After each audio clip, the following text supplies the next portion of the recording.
Deep in the mountains was discovered a world of wonders. It wasn't a fairy, but something more magical and beautiful. It all started when a little girl went missing in the village after slipping away from her mom to follow a butterfly. The village came out to help search, but still couldn't find her. It's been 15 years and no one knew what happened or how she just magically disappeared. Today she would have turned 20, but still nowhere to be found.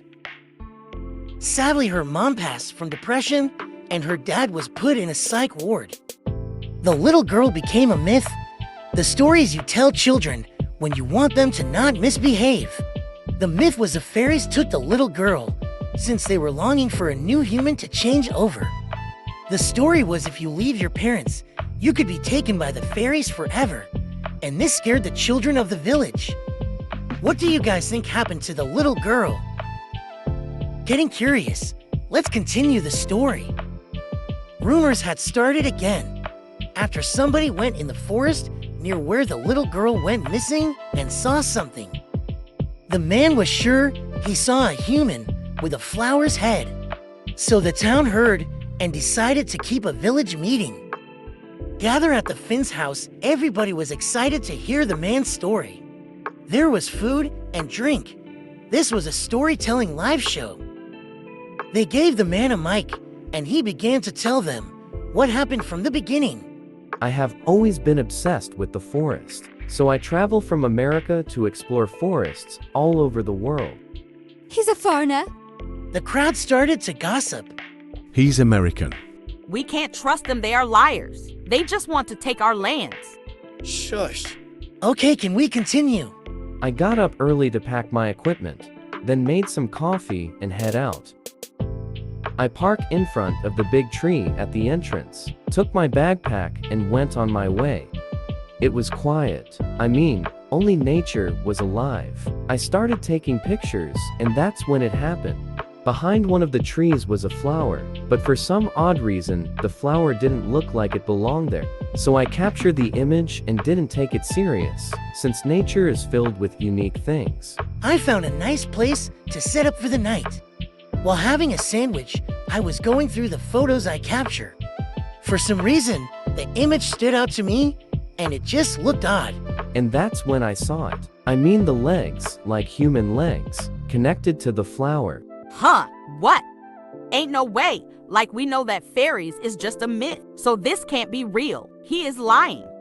Get this lying bastard from off the stage. Americans never fail to come up with a lie.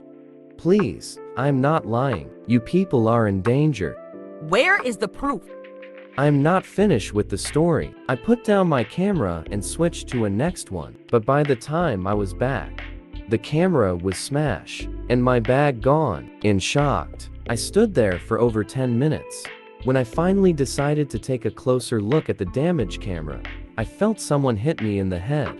All I saw over me was a flower with human body. I am not lying, please. You guys have to believe me. Nobody believed him, so he left the next day after they told him he should leave town immediately. It was the talk of the village for a month until everything died down.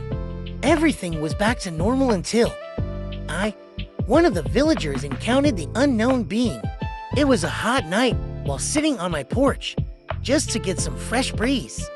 That's when I heard something in my backyard. I was curious, so I went to look, and that was when I saw it. The flower human.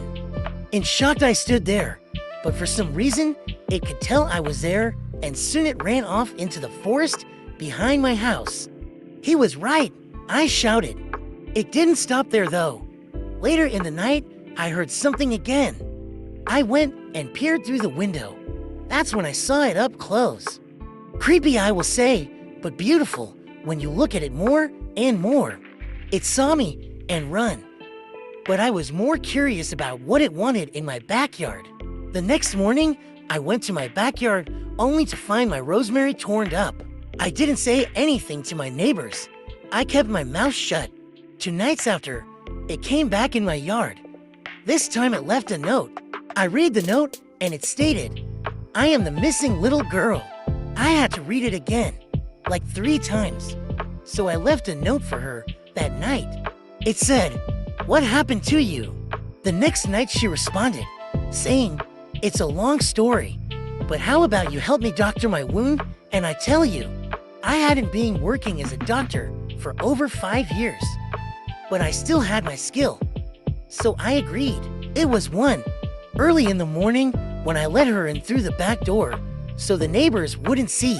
Was I crazy for doing this without nobody knowing? Like, what if it kill me? My thoughts was getting loud.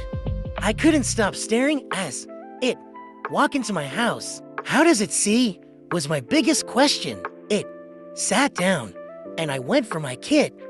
It was hurt in the right leg, almost like infected. Since it seems to be hurt for over a month, I went for a book for her to write her story. While I dressed her cut, she was almost like a real human and would flinch when the pain got worse. After I was finished, she was done writing. So I offered her a warm bed to spend the night and rest her right leg while she was fast asleep.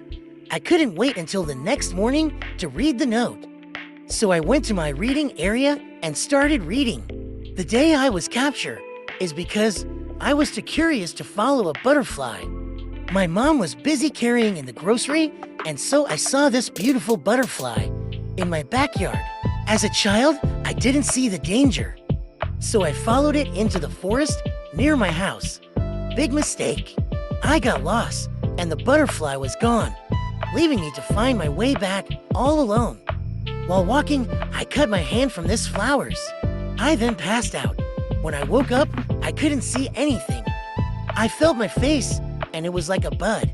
Basically, before I turned into a flower, my head was a bud. As a child, I didn't understand, nor could I cry. So I sat there for days until, one night, I laid down, and the next day, I was not where I was before. I was on something more softer. I think it was a bed, as my memories was not all gone. I am guessing it was more like me. They took care of me and helped me reach where I am at now. They taught me how to move around without seeing.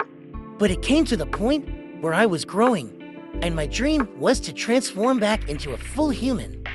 So I ran away and have been here ever since, hoping for somebody to help me transform back. But there was no clues in the forest. The flowers that cut me only comes up once a year. I cut myself with it to reverse the cycle, but nothing worked. So now I just go around getting lost in the forest all day, hoping to find the cure. Thank you for helping me, and I hope you can help me since you're a doctor. Hearing this baffled me more. What have I gotten myself into? So I made it my mission to reach out to my past colleague. Keeping it a secret was important, so she stayed hidden in my house for over 2 years, while we carried out different tests and research. Long story short, she was poisoned, and the poison was still in her, which is why she started growing a flower. To our surprise, her head was actually underneath the flower. We ended up fixing her and all her other friends after she showed us their hiding place. And that's the end of Don't Get Lost in the Forest.